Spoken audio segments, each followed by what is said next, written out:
All right, folks, I think we're going to go ahead and get started. And welcome. Thanks for coming tonight. I hope you're all in the right place. We're here to talk about give you a status update on where we are with the Upper Arlington Community Center.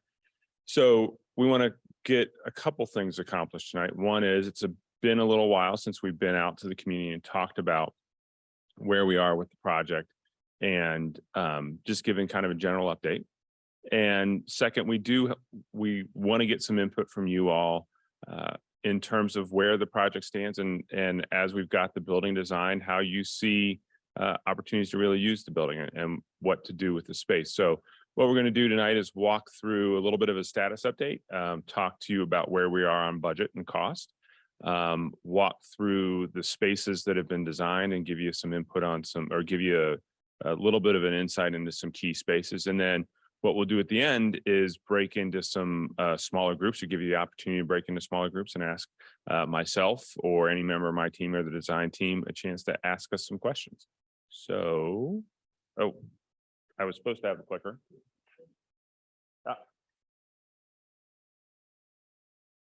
And I just ran through all that.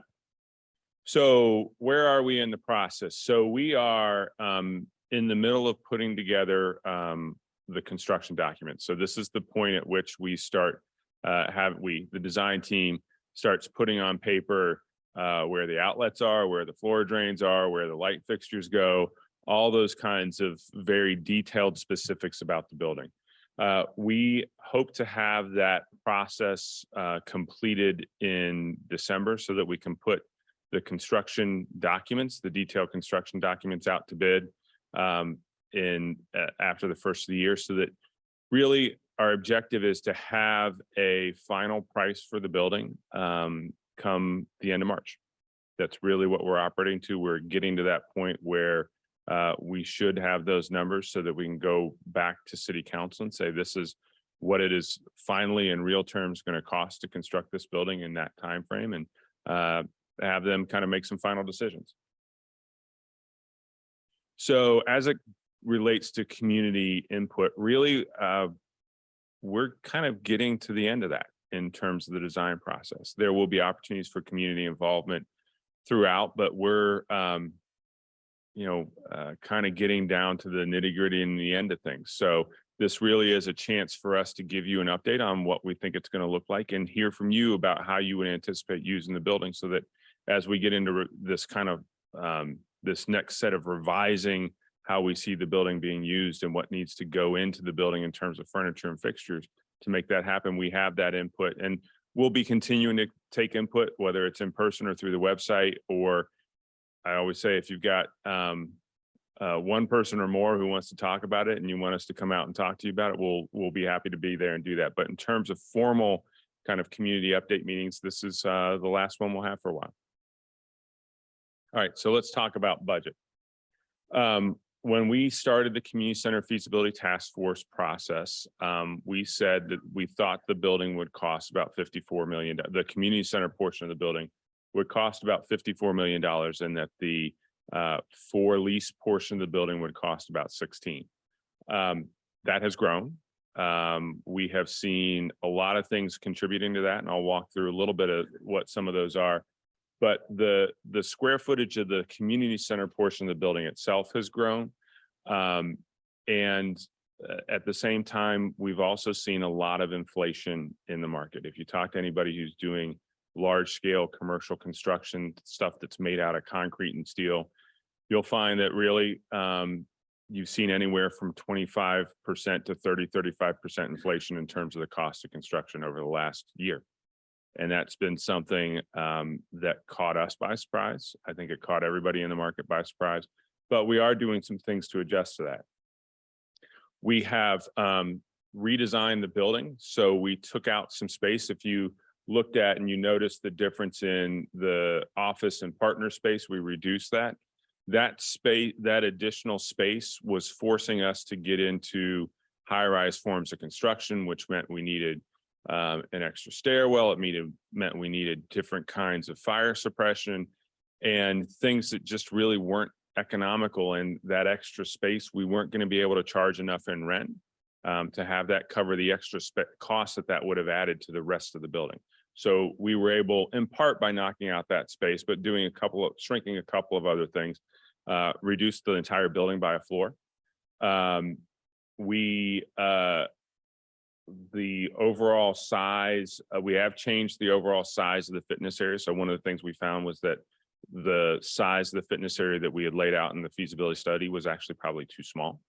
So that's one of the things that contributed to increasing the size of the building. And then we added a second outdoor deck. In the original plans, we had one outdoor deck that was up on what was then the 6th floor or 7th floor.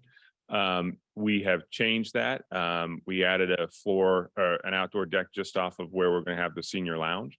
And we think that was a really important addition to the building that I think is going to make the building a lot better, and in particular, a lot better for the users of what we currently call the senior center replacement. We don't know what we're going to call it when we get into the actual building, but we did that. And then we've spent a lot of time playing around with parking. We'll talk about that a little bit later. We initially in the feasibility study had talked about having parking on the first floor. That made a lot of challenges to laying out the building and having it work for users. So then we said, well, let's try putting it in the basement.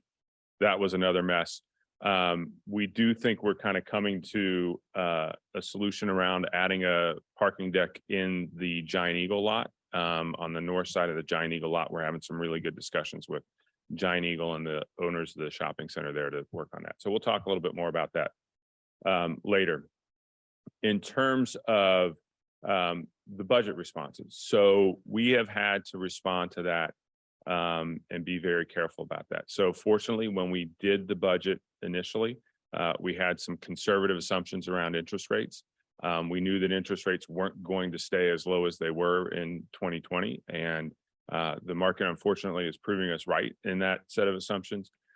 We've adjusted our targets for the what we're getting on the lease space. So as the cost of the building has gone up, what we're needing to earn off of that lease space has gone up as well. And I think we're going to be successful in achieving a fair rent on that space.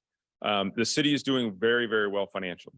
So just to give you the latest example, we are, as of the end of July, we were up 14% year to date from 2021 for revenues.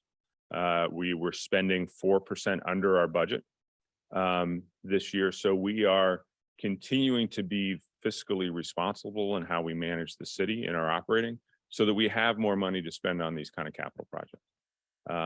We recognize that those two things are very closely related. Finally, or two other things that we're doing to help manage this. One is we have been working with the Upper Arlington Community Foundation. The Community Foundation from the outset has committed to funding 10% of the cost of the community center portion of the building.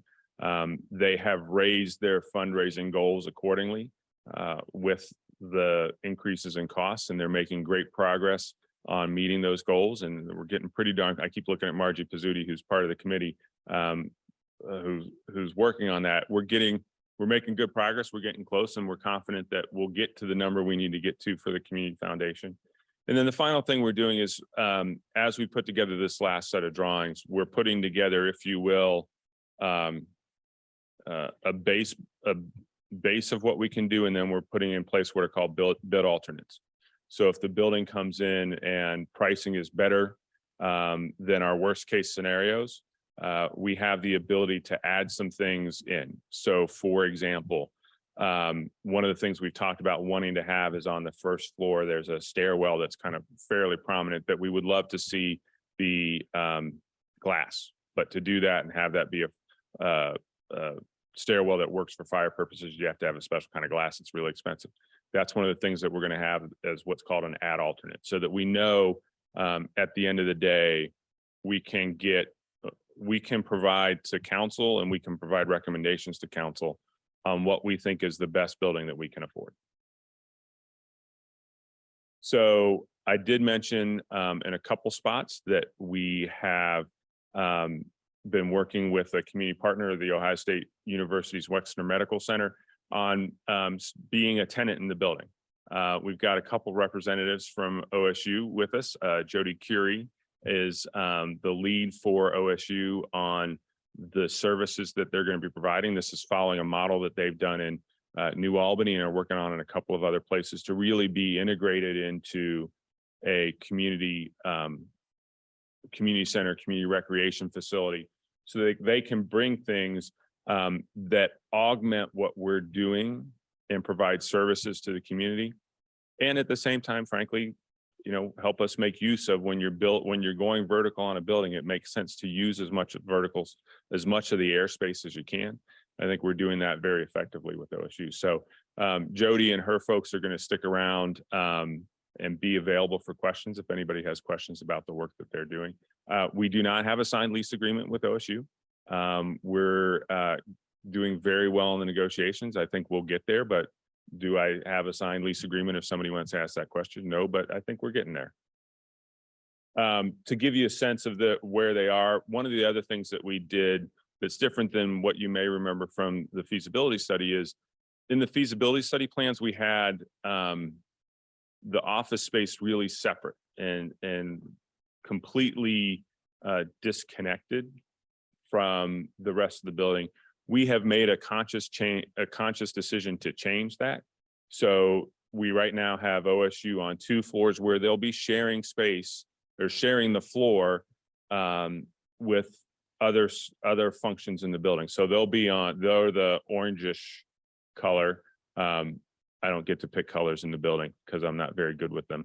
The orangish color up there is where they'll be spread across levels 2 and 3. So they'll be co-located on one level with primarily where we have the bulk of our senior services. We'll have the senior lounge and a couple classrooms that are oriented towards our older adults.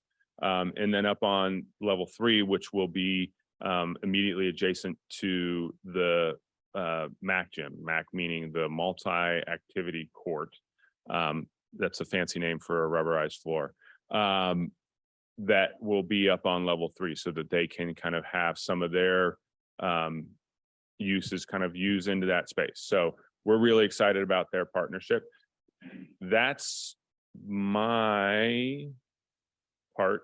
Katie Freeman from MSA Sport is going to come up and talk to you a little bit about where we are in parking. Thank you, Steve. So wanted to talk about parking just for a few minutes because I know we receive a lot of questions on this. So just to make I'm gonna have to turn and point and do all this at once. So up in blue is where we are in the community center. That is where our building is placed. And I just want to make sure that everyone understands, because as everyone has been driving past the site and seeing these buildings being constructed, the one that you see that is starting to get finishes and brick on the exterior, that is the senior housing building off of Tremont. And then if you're at the back of the Giant Eagle parking lot, you're starting to see some columns coming up out of the ground. That is the apartment and parking garage, which is located at the back of the Giant Eagle site. So I just want to make sure everybody knows where we are. And the community center building is kind of sitting between that on that triangle of land. So that's where we will be.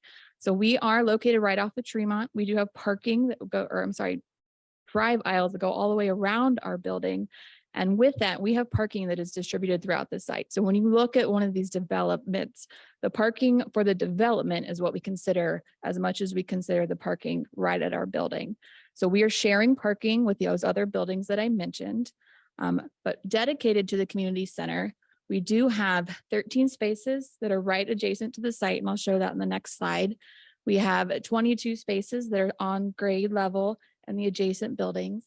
There are 150 spaces that are shared spaces at the back of the Giant Eagle parking lot. So those are located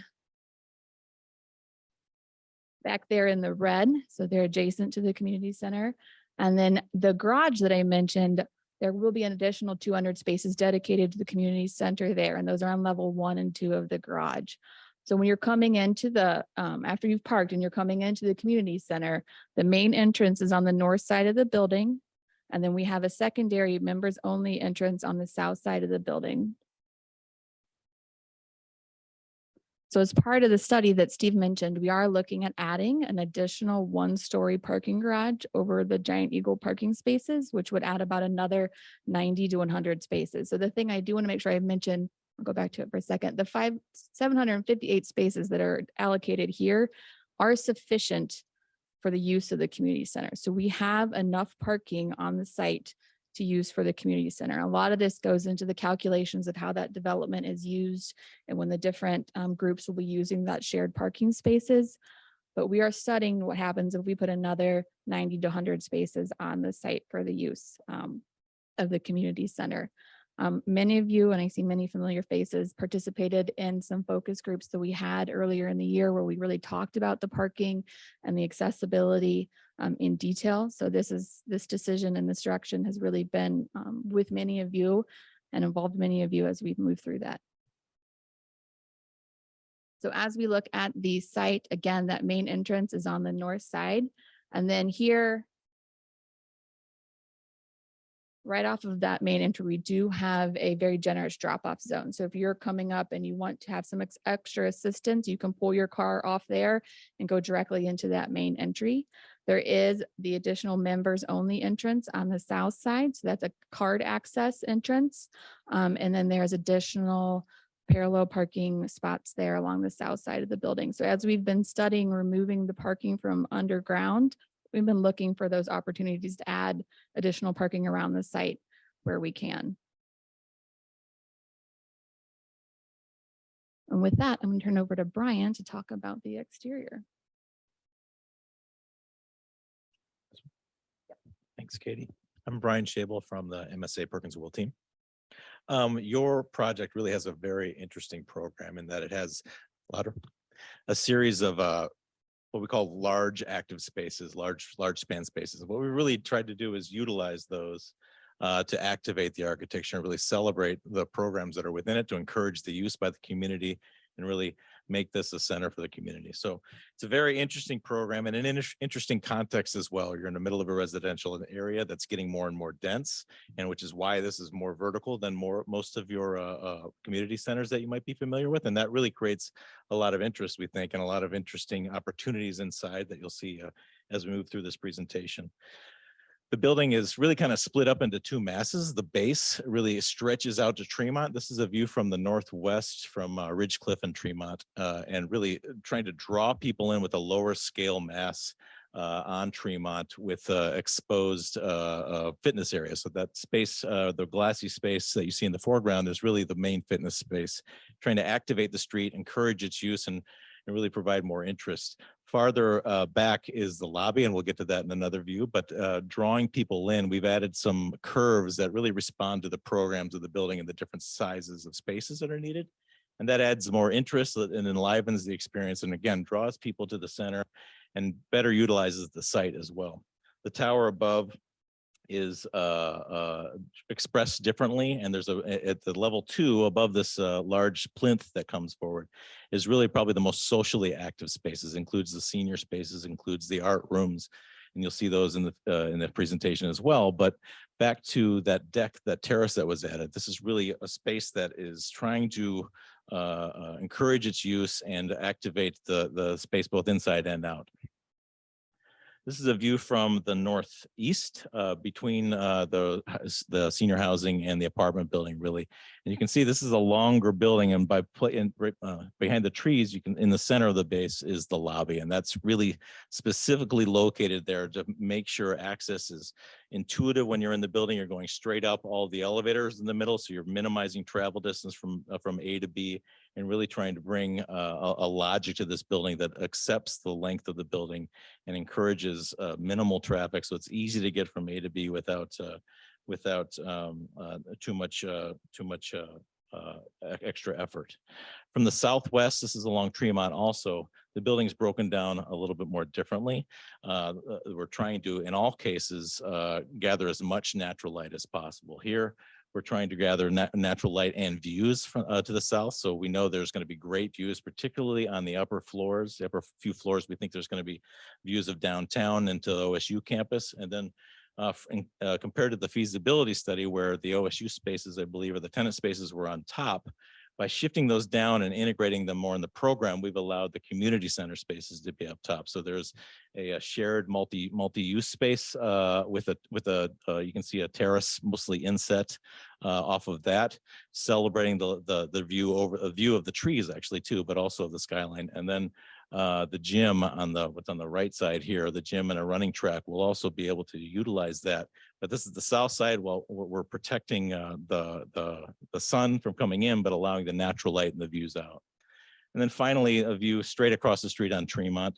I want to talk a little bit about materiality here, but also point out that all of these large spaces are tried to highlight and provide more sort of action in the building. So where you see a double height window, a tall window, that's a space that's kind of, core to this program. So it's the two gyms, the swimming pools identified separately as well, and then this fitness space, and trying to really encourage the use and gather as much natural light. In the case of the gyms, those large windows are on the north side.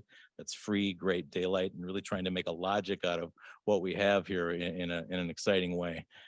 The base of the building, we're looking at a really interesting brick. It's got a good scale to the pedestrian, but it's got a little bit of a sheen to it. So as the sun moves around the building, it changes color a little bit, and you get a little bit of shininess. It's a brick we've used before very successfully, and we think it fits in very well here in this context. And the upper portion, what's shown here actually is a terracotta material, and we're still exploring different materials for that, depending on budget, depending on long-term and short-term costs, as well as maintenance requirements, and obviously aesthetics, and something that is fit for building for your community. But we think this composition of breaking down the scale based on the program elements is something that we're really excited about, and we hope you are as well. We're happy to talk about that more as we break out later.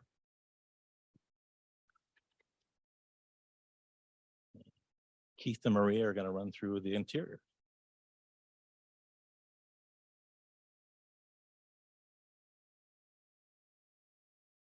So as we get into this, a couple key things that Brian was bringing up. Large, exciting spaces inside the building, and then an engagement with natural light outside the building. So as you see the renderings, as I'm talking through it, I really want you to focus on the materialism that we're presenting tonight, as well as the amount of natural light pouring into the space. When you walk in the front door, this is going to be your first impression. You're going to look across the space. You're going to see the check-in desk, which is where you'll take your card and you'll check in, and then go through the building and go to the spaces that you're going to go to use. On this first floor, there is fitness and aquatics and the primary locker rooms. This is probably where most people will spend most of their time in the building. The space here, this lobby space, is a gathering space for socializing and just meeting and so forth. There will be if you look back in the corner, there is a cafe there. So there will be an opportunity to get coffee and other things at the cafe. As you start to look up in the space, it is a 2-story volume, not too much unlike the space that we're in tonight. So as you look up in the space, there will be a layer of fitness up there looking down. And it really doesn't show up in the rendering, but when you're standing in the lobby and you look to the right, you'll be able to look into the fitness area. And as you look into the left, and I'm going to show a rendering of this, you'll be able to look into aquatics. So you'll get a real good sense for where you are in the building and how you're going to travel through the building and go to the spaces that you're going to use. One of the things I want to point out is the logo that you see behind the reception desk. This is kind of the unveiling of it tonight. This is the new Parks and Recreation logo with the bear that's cut out in the U. It's kind of a nice little touch. The reception desk itself with the 2 wood elements there on it, that is the wood from the sycamore tree that used to be out in front of Macy's. That is currently laying in a yard somewhere. But we were able to preserve that tree, and we're actually going to bring that wood back in and use it in the building. And then all the wood that's on the backdrop and going up, that's not wood from the tree, but that tree wood has influenced the use of that wood and to bring a softness to the space.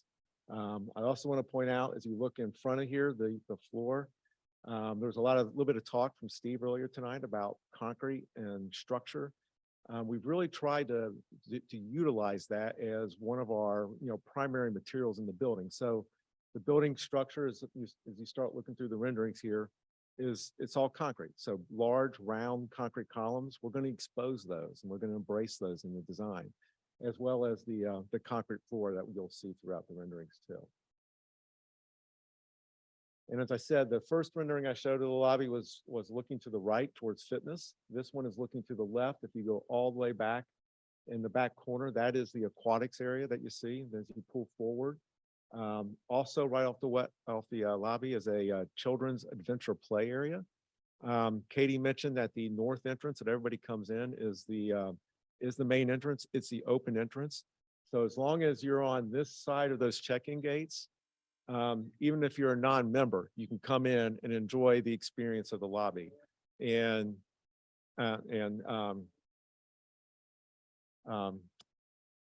enjoy the experience of the lobby.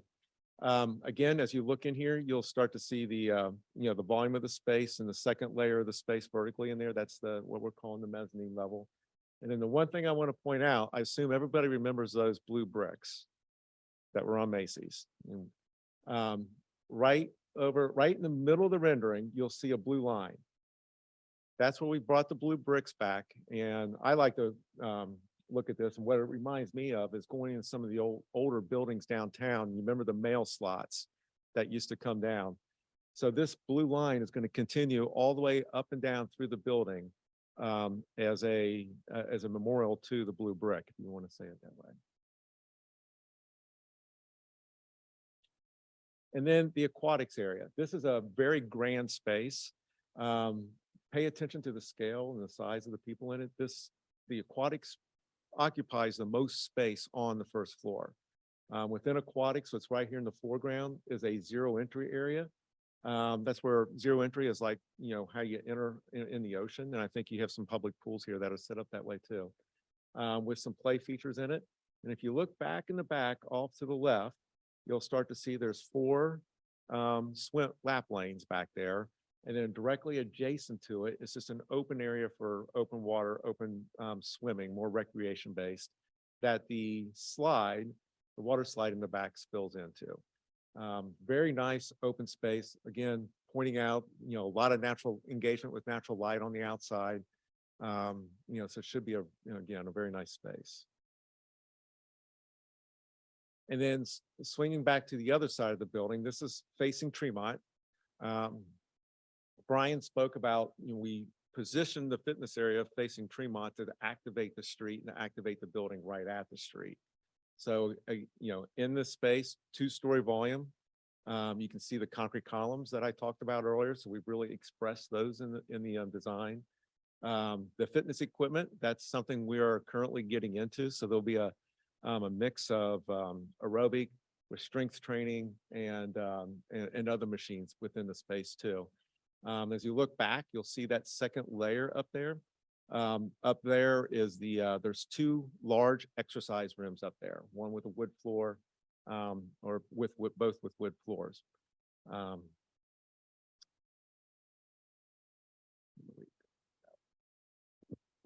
So as Keith mentioned, we have that blue brick as a vertical element. So as you can see in this,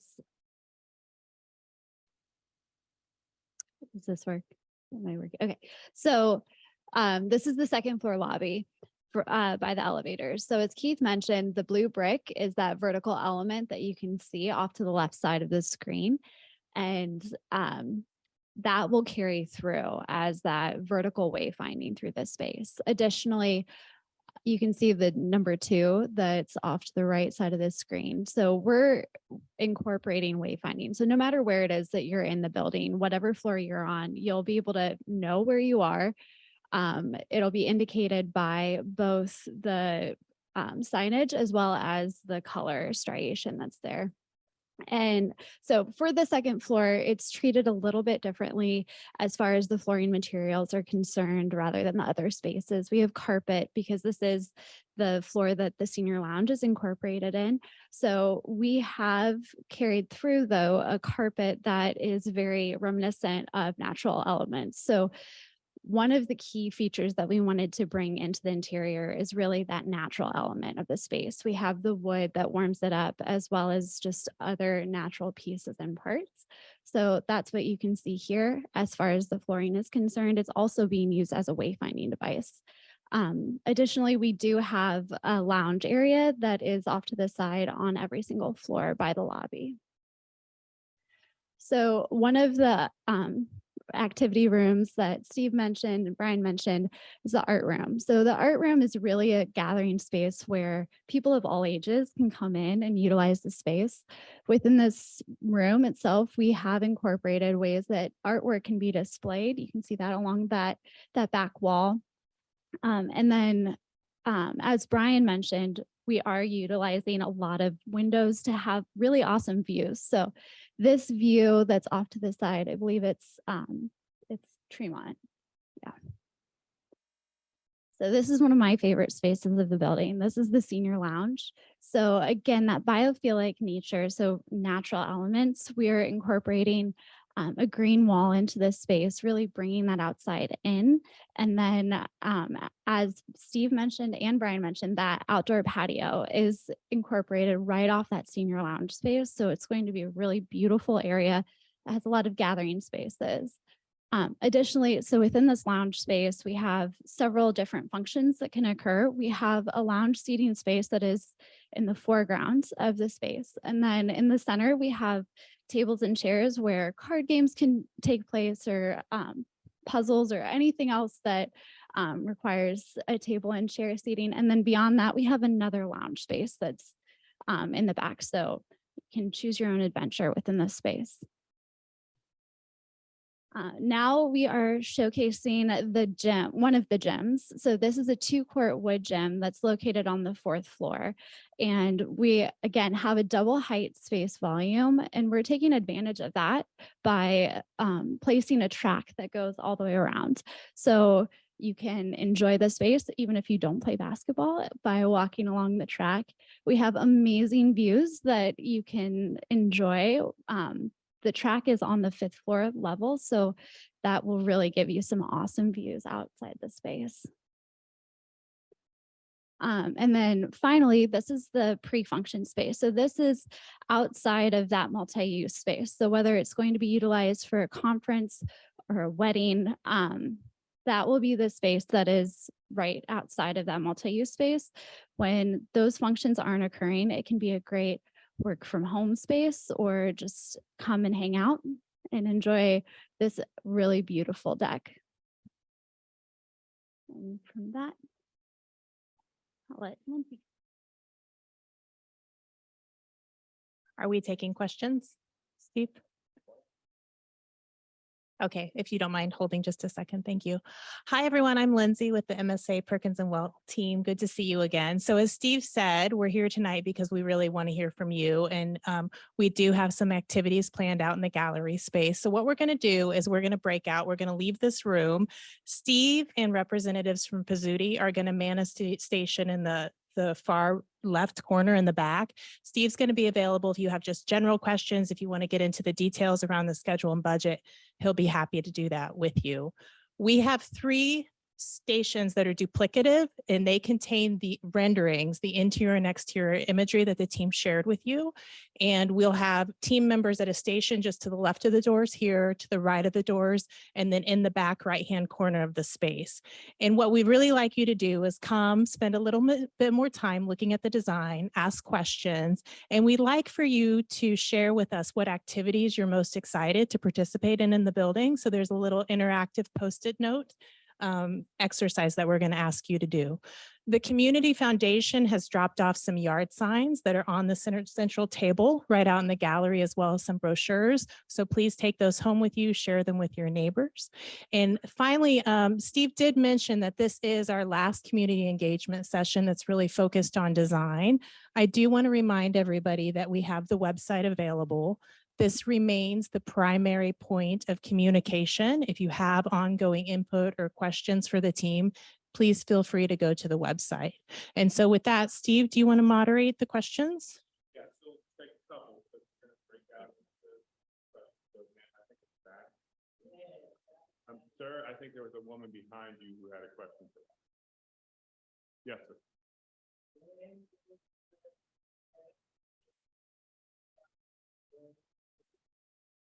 great question. Two things I didn't hit on is when do we expect to break ground and when do we expect to open? That's the other side of that. So I would expect us to probably break ground April. April of next year is what we're forecasting. In terms of opening, we are looking at late 25. Yes. 24, sorry, opening in 20. Yeah, sorry, not that long. Yeah, we're looking at being substantially done with construction right around Christmas of 24, which means we'll open hopefully February or March. Now, one thing I will say about schedule, and we've said this the whole time through this process, is that because coming out, we knew this kind of going into this process, that we would use schedule to our advantage if it made sense from a financial standpoint. So if we look at it and we say, you know what, if we delay by a month here or a month there, it's going to save us 10% on concrete.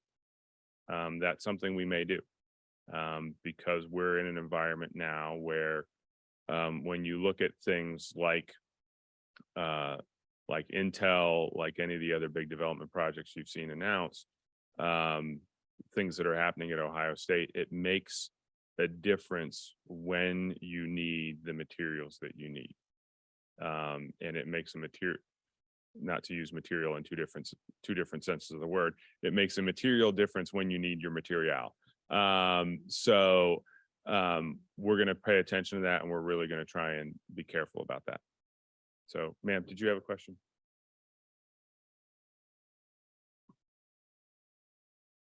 So so in terms of the food and kind of the senior lounge area, we're still working that out. We'll have the ability to have like a coffee bar and some snacks and food like that in that area. We do have space in the lobby that Keith didn't really highlight, where there will be the ability for us to have a vendor come in and operate a cafe. That will be before you go through security. So it's too early to kind of have somebody signed up for that, but we're talking to folks and trying to get folks interested in it. I think once we're under construction, we'll start to get some more interest in that and really kind of push trying to figure out who that vendor is going to be. So with that, I'm going to have us go out into the hallway. If you've got like budget general questions, as they said, I'm going to be in the back corner over there. Otherwise, all the stations will be staffed by members of our staff and the design team. So thank you all very, very much for coming out and starting off your September with us. So thanks.